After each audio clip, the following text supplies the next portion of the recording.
Greetings, beloved. Here's your mystical minute for June 30th, 2020. Brought to you by thecrucial.org. This is just being tired. Oh, this one shot all the way over that Nine of Swords. I was just going to say this is about being tired of the opposition, tired of everything that you have to go through. It's like being held at a standstill but wanting to move forward. Like wanting to move forward but being held at a standstill. That's interesting how this came out. So there's a new beginning that you want because you can clearly see that a completion has come. A completion and a close has come to a relationship that could be family or even if it's not family, it's a long-standing relationship and it's very clear to you that it's come to a close even though you're being quiet about it. You finally opened your eyes. Here's the justice showing the heart nor the mind overweighing each other, rather the eyes being open to the truth. And you're ready to move forward because you're just tired of the opposition. But it's like things just keep coming up. They're all part of the transformation. And that's why we have this Nine of Pentacles. So here we have you standing on your own. Look at how this flows. It's the new emotion, the new ideas, the new concept, the new love coming in with a new truth that puts you on a solid footing on your own, independently in thought, emotion, and primarily financially. But then look at how this is flowing. You have the accepted, because accepting it is key when we're dealing with the emotions. The accepted closure, or you've accepted the truth about this situation, and it's brought an ending and a transformation. So this is a very transformative spread. And here we have the Lovers. You have to make the decision to do this. Yes, it is something. This is actually not small. This is actually pretty big because this is a long-held, treasured situation that you are finally seeing the truth about. And if you're ever gonna break free mentally and in the actual reality, we have the Nine of Swords showing the anxiety, the sometimes betrayal, the overthinking about it, the replaying the betrayal, and the need to move forward with this death and transformation coming in as one of the decisions. But the reality seems at the current moment, to keep you with a feeling of running in place. Here's the Ace of Coins coming in, praise him.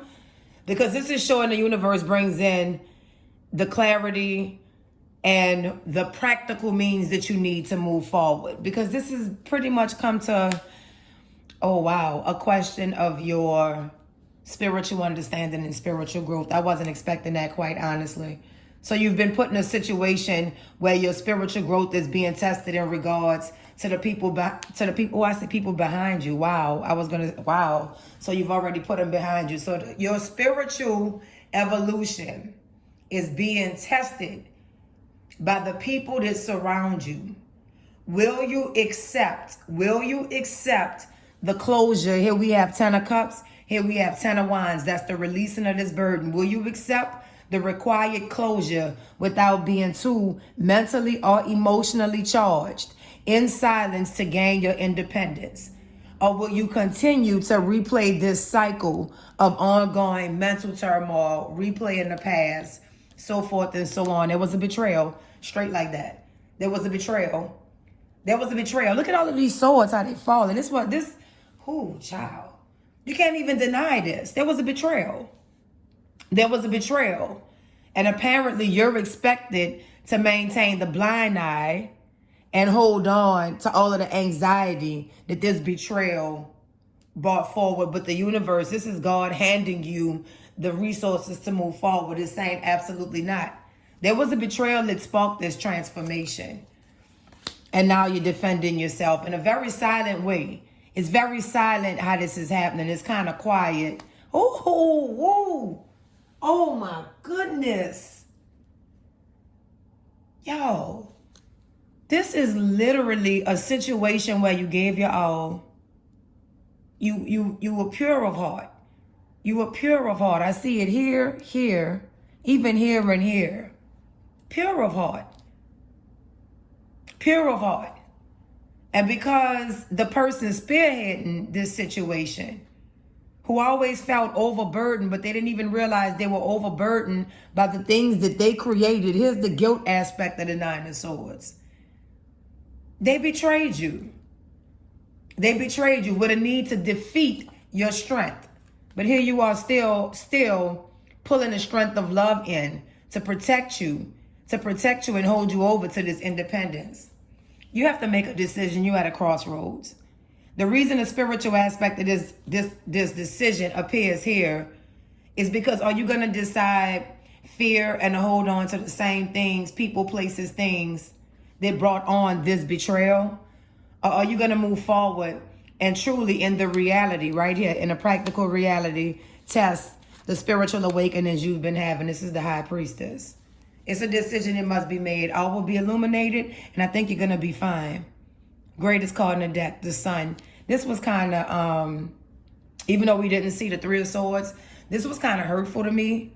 There's a lot of swords in here. There's a lot of betrayal that's caused, I think, more than one person. When I look at this, more than one person, a considerable amount of strife, stress, strain.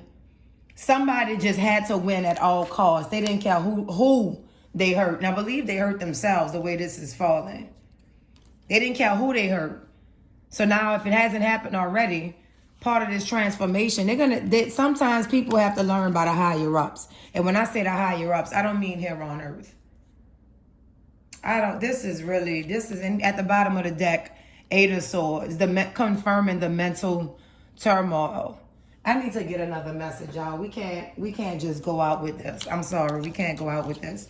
We need another message in regards of what can be done, because it's too much. And if this is your situation, I'm glad to see the Sun. So that lets us know to have faith. But this is a situation, and I swear, I say family. Loved ones. Somebody you love. You have the Ace of Cups, thank goodness, with the Ten of Cups. So the completion of this is bringing about the newness of something new. That's why you have this Ace of Swords with this Two of Wands, but you have to have the passion to make the decision to better position yourself. See, the transition comes from the ending. It moves you in to this independence of the Nine of Pentacles. Oh, Lord. I pity whoever been through this. You know what? I give us a message.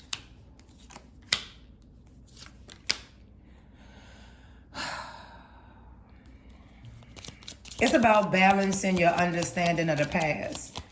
You have to take a double take at how you see the past, and you have to maintain a position that exalts you over that past. Assistance does not have to be charity. And you have to allow yourself, you have to make the decision to be controlled, not to be controlled, but to be guided by angelic powers versus earthly kings who seek to control. I don't know what this is about. Maybe you will.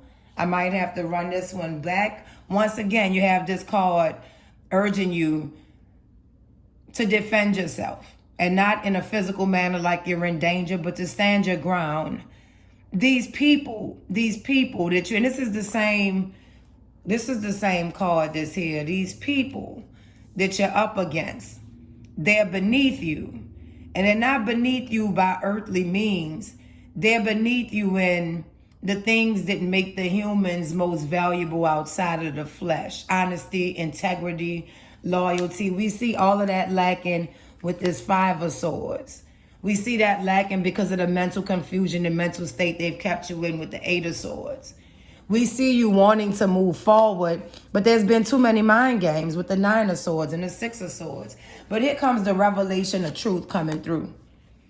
And the illumination it brings about arise. Sometimes you just have to be content with that. Do the work. You know what to do. Be well with your wits. You know what to do. Keep your head up. Whew.